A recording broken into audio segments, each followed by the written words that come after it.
Here we're standing in front of the Diaconie, which is the Protestant church, a very historic part of a couple of buildings with a courtyard in the city of Amsterdam in the center.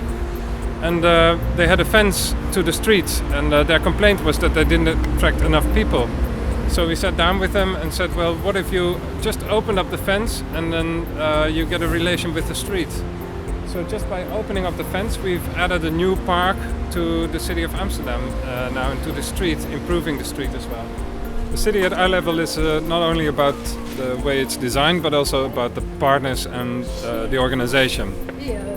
10 years ago, 15 years ago, this street was a rundown street with shut down houses, with lots of bad functions, and there was a street manager who stood up, somebody from the area, and she started to negotiate with property owners.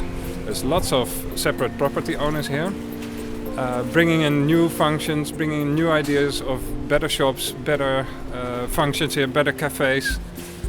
And well, this is what it's become, the Haarlemmerdijk in Amsterdam. Last year it was voted best street in the Netherlands.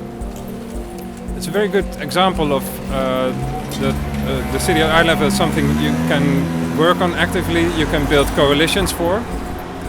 And it's also a good example of the criteria behind a good city at eye level. We divide 3 categories of criteria. The category of the building, the separate building should be good. Is it transparent? Does it have a very good relation with the street? Is the orientation more horizontal rather than vertical in the street? The second layer is the street as a whole. How is the street as a whole functioning? Do you experience it as a diverse street? Is it welcoming? Is there balance between cars and pedestrians? Is that well? The third level is the context. How are the surroundings of what kind of area are you in? Which type of residents do live here? What is their income? How do they want to use the street?